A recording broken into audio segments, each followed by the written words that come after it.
Bismillahirrahmanirrahim. Assalamualaikum warahmatullahi wabarakatuh. Assalamualaikum. Buya pernah mendengar satu cerita ada seorang yang wafat dalam keadaan yang secara zahir tuh ngumpulin kebaikan tuh banyak banget Buya. Wafat dalam keadaan ketika dia sedang ihram di malam Jumat dan setelah dia melakukan umrah gitu Buya.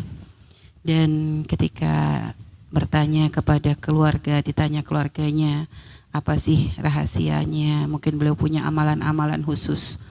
Dari keluarga menceritakan bahwa yang wafat itu adalah orang yang sangat baik, suka nolong orang, dan kalau ada yang berhutang ya yang bisa bayar diterima, yang enggak juga enggak dikejar-kejar, dilihat keadaannya. Intinya kalau muamalah hablum minan nasnya ajib Bu ya. Hanya memang dari keluarga mengatakan tapi yang meninggal ini adalah orang yang nggak pernah sholat katanya Bu ya, nggak pernah sholat selama sebelum umroh itu belum pernah sholat karena memang punya sakit sehingga kadang kalau sholat tuh merasa susah gitu Bu ya. Nah hanya dari kisah ini tuh kadang menimbulkan apa ya, kan urusan sholat tuh kan urusan yang nggak bisa ditawar menawar.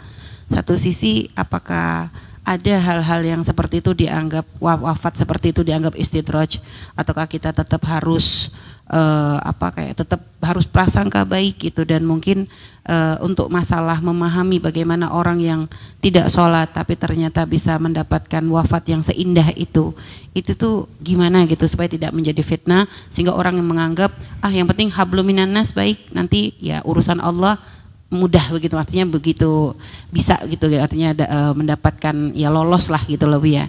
Nah itu seperti apa memahami hal itu Bu ya. Syukran Bu ya. Assalamualaikum warahmatullahi wabarakatuh. Assalamualaikum warahmatullahi wabarakatuh.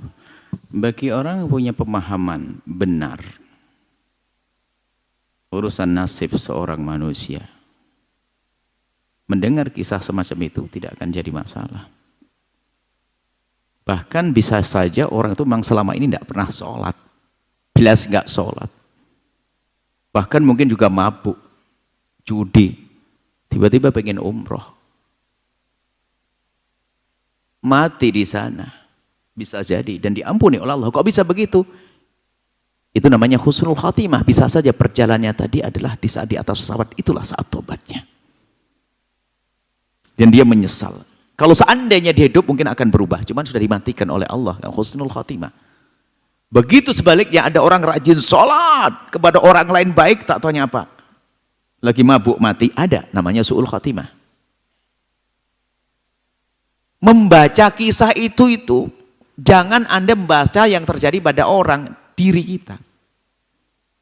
Orang itu ya insya Allah khusnudon, bahkan mungkin tidak sholat,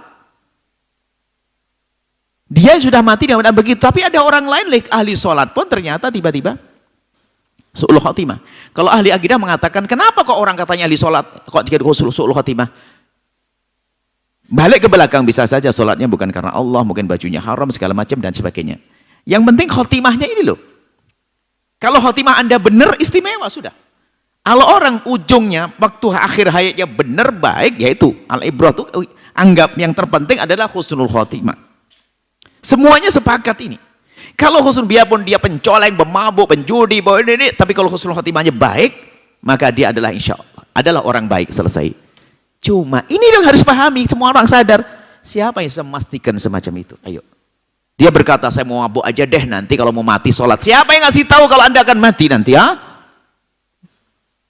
Siapa ini loh yang itu saja yang mati di Mekah itu nggak pernah ada yang ngasih tahu. Malaikat nggak ngomong, cepat ke Mekah ya, tak tunggu di sana. Nggak ada ngomong gitu. Ini kok sok banget orang-orang, kadang-kadang orang ya ini karena lemahnya iman. Justru orang harus takut kita bisa mati sewaktu-waktu. Saat ini bisa mati, Anda bisa mati. Semoga banyak umur semuanya. Makanya menyadari makna inilah orang takut melakukan kemaksiatan. Yang sudah berbuat baik tidak mau berhenti melakukan kebaikan karena takut jangan-jangan aku mati setelah detik ini. Maka kebaikanku akan aku lanjutkan. Yang masih bermaksiat akan segera berhenti. Bukan khayalannya orang tadi, oh ya nggak apa-apa, yang penting baik sama orang deh, biarpun nggak sholat dan sebagainya. Iya, matimu bukan waktu kamu sedekah kok, kamu waktu nggak sholat, mau apa? Ini loh husnul khatimah itu adalah yang jadi masalah. Kita tuh sok tahu kalau kita ini husnul khatimah, enak aja, sok banget, GR banget. Siapa yang bilang kamu bakal mati dalam keadaan sholat? Ya saya pengen pokoknya disedekah banyak, biarpun nggak sholat nggak apa-apa deh, sedekah mabuk nggak apa-apa. Yang penting nanti kan saya pengen mati waktu sholat. Nggak bisa begitu. Ya kalau mati mau sholat. Waktu mabuk zina digebukin sama orang mati.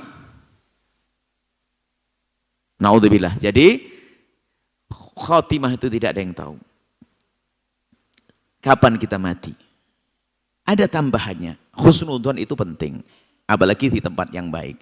Biarpun orang katanya mabuk judi kok mati di masjid, husnudzon. Karena bisa saja langkah terakhir dia masuk masjid itulah langkah tobatnya. Kemarin badung bandel, tapi bisa saja tangisnya adalah di saat masuk masjid. Lalu di Allahu Akbar dicabut nyawanya. Beruntung dia. Hatta ibu minat dzambi kama la dzambalah. Bertobat dari dosa. Orang bertobat seperti tidak punya dosa. Tapi siapa yang bisa memastikan begitu? Kalau seandainya mati itu bisa minta, sudah hari ini sudah beres, orang repot begini minta, ya Allah saya mati husnul khotimah waktu saya sujud sholat subuh terakhir. Tahajud beres. Nah, kita minta begitu belum, nanti apa dikasih atau tidak kan nggak tahu.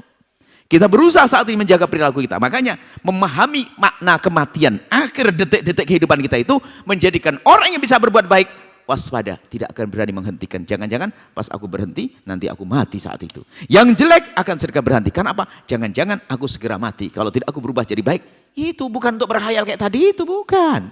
Itu hayalan. Oh, enak banget dia situ. Istilahlah yang penting kan hablum minan nas. Kau baik, hablum minan nas baik, hablum minan Allah enggak baik. Enggak bisa.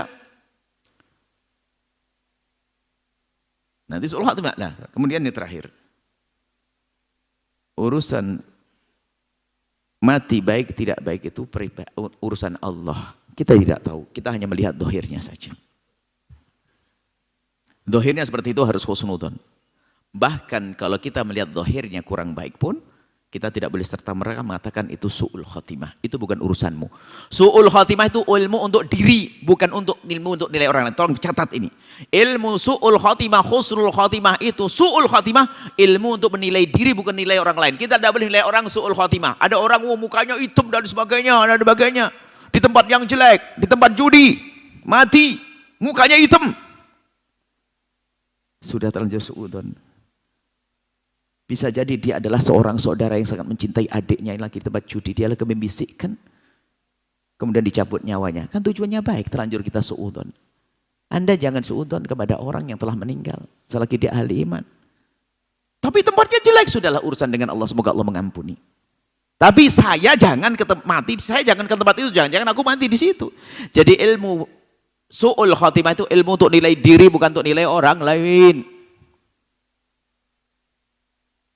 Bahkan ada orang bunuh diri, ternyata tidak bunuh diri, ditolimi, dibunuh sama temannya, lalu digantung, tinggal pergi. Ada? Ayo.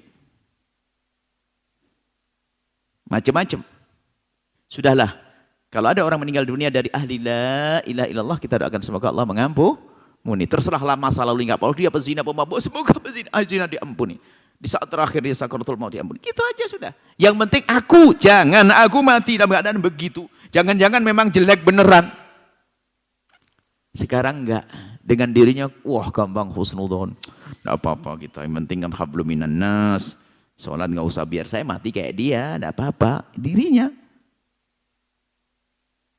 Husnudzon kepada Allah iya. Tapi husnudzon kita kepada Allah tentunya harus ada upaya. Kullun muyassarun lima khuliqalah. Langkah hidup kita ini menuju tujuan kita. Kalau memang ahli surga, hidupnya itu digampangkan di surga. Ibadah gampang dan sebagainya. Jadi seperti itu. Jadi jangan ngentengin siapapun. Yang telah meninggal dunia, banyak. Ada orang pemabuk, judi, mabuk dan sebagainya. Ke masjid sekali mati dia. Allah. Ajib. Ada nenek-nenek nggak pernah sholat sepanjang hidupnya. Kakek-kakek nggak pernah sholat. Tiba-tiba datang ustadz umurnya sudah 76. Saya pengen sholat, saya selama ini nggak sholat, saya mabuk judi, saya pengen tobat. Iya, baru diajari sholat sehari, mati besok, enak banget. Apakah Anda pengen begitu? Saya kayak gitu aja deh, mabuk dulu. Pas mabuk mati sebelum tua. Mau apa? Jangan ngentengin urusan itu. Itu saja insya Allah, hati-hati. Bisa jadi orang itu husnul khotimah sesungguhnya. Akan tapi lihat, tidak boleh kita contoh dari sisi tidak baikannya. Jangan-jangan kita naudzubillah mati dalam keadaan tidak baik. Wallahu a'lam bishawab.